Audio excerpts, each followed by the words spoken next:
ఈరోజు రాష్ట్రంలో 3,17,00,000 మందికి ప్రతి వ్యక్తికి 6 కిలోలు ఉచితంగా సన్న బియ్యం పథకాన్ని ప్రవేశపెట్టి ఈరోజు ప్రతి పేదవాడిని కడుపు నింపాలి, ప్రతి పేదవాడి ఆకలి తీర్చాలి అని ఈ పథకాన్ని కొనసాగిస్తున్నాం. గత ప్రభుత్వంలో మీకు తెలుసు, రేషన్ కార్డు రావాలి అని అంటే ఉన్నోళ్ళు ఎవరన్నా చనిపోవాలి అనే పరిస్థితి ఉండే. కానీ మన ప్రభుత్వం వచ్చిన తర్వాత ప్రజా పాలనలో లక్షలాది రేషన్ కార్డులు పేదవాళ్ళకు అందించి ఆ రేషన్ కార్డులు ఇచ్చిన ప్రతి వాళ్లకు సన్న బియ్యం పేదవాళ్లకు తీసుకొచ్చి ఇచ్చి పేదవాడి కడుపు నింపే ప్రయత్నం మన ప్రభుత్వం చేస్తున్నది. ఈ వేదిక మీద నుంచి పెద్దలు ఉత్తమ్ కుమార్ రెడ్డి గారికి నేను సూచన చేస్తున్నా, ఇంకా ఎవరైనా తెలంగాణ రాష్ట్ర నలుమూలలో రేషన్ కార్డు రాని వాళ్ళు ఎవరున్నా ప్రతి పేదవాడికి రేషన్ కార్డు ఇవ్వండి. రేషన్ కార్డు ఇచ్చిన ప్రతి వాడికి సన్న బియ్యం ఇవ్వండి. పేదవాడిని ఆకలి తీర్చడమే మన లక్ష్యము. ఇదే నందమూరి తారక రామారావు గారికి ఘనమైన నివాళి అని నేను ఈ సందర్భంగా చెప్తున్నా. అదేవిధంగా మిత్రులారా, ఈ తెలంగాణ రాష్ట్రంలో నందమూరి తారక రామారావు గారికి అభిమానులు ఉన్నారు, నారా చంద్రబాబు నాయుడు గారికి సహచరులు అనుచరులు ఉన్నారు. వాళ్ళందరికీ నా విజ్ఞప్తి ఒక్కటే, ఈ తెలంగాణ రాష్ట్రంలో తెలుగుదేశం ఉండొద్దని కక్ష గట్టి ఆ పార్టీ నాయకత్వాన్ని దెబ్బతీసిన చంద్రశేఖరరావును బీఆర్ఎస్ను సమూలంగా 100 మీటర్ల గోతి తీసి పాతి పెట్టినప్పుడే బీఆర్ఎస్ వాళ్ళు గద్దెలు దిగాలి, ఊర్లలో బీఆర్ఎస్ దిమ్మలు కూలాలి. అప్పుడే నందమూరి తారక రామారావు గారికి నిజమైన నివాళులు అర్పించిన వాళ్ళం అవుతాము. ఆ విధంగా మనము ముందుకు వెళ్ళాల్సిన అవసరం ఉన్నది. బీఆర్ఎస్ను బొందబెట్టాల్సిన బాధ్యత మన అందరి మీద ఉన్నది మిత్రులారా.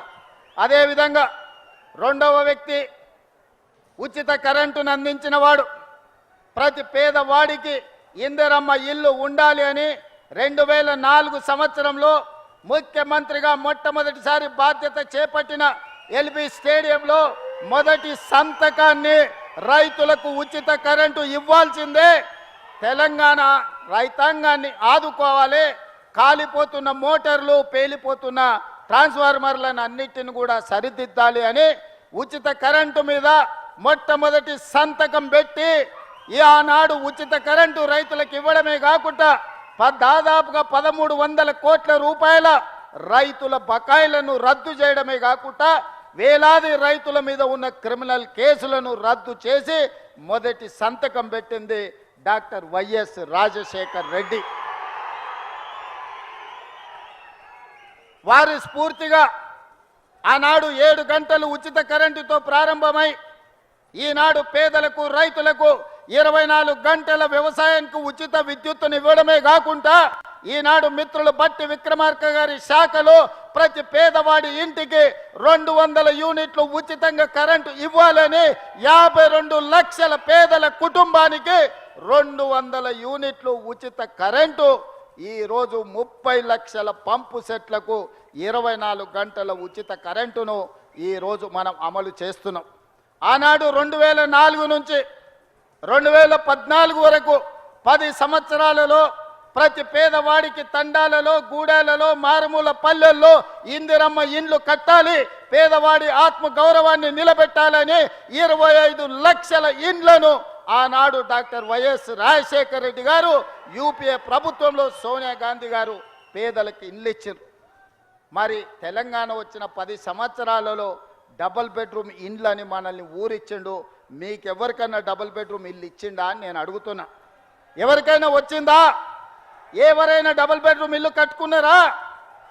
కానీ ప్రజాపాలన కాంగ్రెస్ పార్టీ అధికారంలోకి వచ్చిన మరుక్షణం మీ అభిమాన నాయకుడు పొంగులేటి శ్రీనివాసరెడ్డి గారి శాఖలో గృహ నిర్మాణ శాఖను పునరుద్ధరించి ఆనాటి ప్రభుత్వం రద్దు చేస్తే బీఆర్ఎస్ వాళ్ళు పేదోడి మీద కుట్ర చేసి పేదవాడికి ఇల్లు ఉండొద్దు, పేదవాడు ఎప్పుడు అడుక్క తినేటట్లనే ఉండాలి, వాళ్ళ మోచేతి నీళ్లు తాగాలి అన్నట్టుగా వ్యవహరిస్తే మీ అభిమాన నాయకుడు పొంగులేటి శ్రీనివాసరెడ్డి గారు గృహ నిర్మాణ శాఖ మంత్రిగా బాధ్యతలు చేపట్టి ఈరోజు మొదటి సంవత్సరంలోనే పేదవాళ్లకు ఇందిరమ్మ ఇల్లు ఇవ్వాలని 4.5 లక్షల ఇండ్లు, ప్రతి నియోజకవర్గానికి 3,500 ఇందిరమ్మ ఇండ్లు, ప్రతి పేదవాడికి ఇల్లు అనుమతి వస్తే 5 లక్షల రూపాయలు ఉచితంగా ఇవ్వాలని ఆ పథకాన్ని మీ జిల్లాలోనే, ఖమ్మం జిల్లాలోనే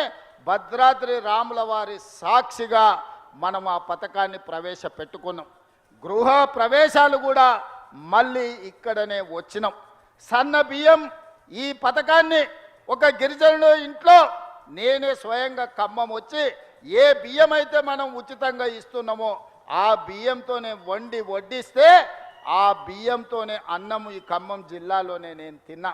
ఈరోజు ఈ ఖమ్మం జిల్లాలో ఇచ్చిన ఇందిరమ్మ ఇండ్ల గృహ ప్రవేశానికి పేదవాళ్ళ కళ్ళల్లో ఆనందం చూడడానికి వచ్చి మొదటి సంవత్సరంలోనే 4.5 లక్షల ఇండ్లు పేదవాళ్లకు అందుబాటులోకి తీసుకొచ్చినాం. మళ్ళీ ఏప్రిల్ తర్వాత 2వ విడత కూడా పేదవాళ్లకు ఇందిరమ్మ ఇండ్లు ఇచ్చే బాధ్యత, ముఖ్యంగా పట్టణ ప్రాంతాలలో ఉన్న పేదలకు కూడా ఇండ్లు ఇచ్చే బాధ్యత కాంగ్రెస్ పార్టీ తీసుకుంటుంది. వాస్తవంగా 10 సంవత్సరాలు చంద్రశేఖరరావు గారి చేతికి 20 లక్షల కోట్ల రూపాయలు వచ్చినాయి. 20 లక్షల కోట్ల రూపాయలు ఎక్కడికి పోయినావో నాకు తెలియదు, కానీ ఒకవేళ ఆనాటి ప్రభుత్వం సంవత్సరానికి 2 లక్షల ఇండ్లు కట్టున్నా 10 ఏళ్లలో 20 లక్షల ఇందిరమ్మ ఇండ్లు పేదవాళ్లకు కట్టించి ఉండే అవకాశం ఉండే. డబుల్ బెడ్రూమ్ ఇండ్ల పేరు మీద పేదల్ని దగా చేసిండు తప్ప ఏ ఒక్కరికి కూడా ఇల్లు ఇవ్వలే. అందుకే ఈనాడు ప్రతి సంవత్సరం మన వెసులుబాటును బట్టి ప్రతి పేదవాడికి, చివరి పేదవాడికి కూడా ఇందిరమ్మ ఇల్లు మంజూరు చేసి ఆత్మ గౌరవంతో బ్రతికే విధంగా ఈరోజు ఇందిరమ్మ ఇండ్లను కొనసాగిస్తున్నాం. రాజశేఖర రెడ్డి గారు ప్రవేశపెట్టిన ఇందిరమ్మ ఇండ్ల పథకాన్ని ఈనాడు మన ప్రభుత్వం కొనసాగిస్తుంది.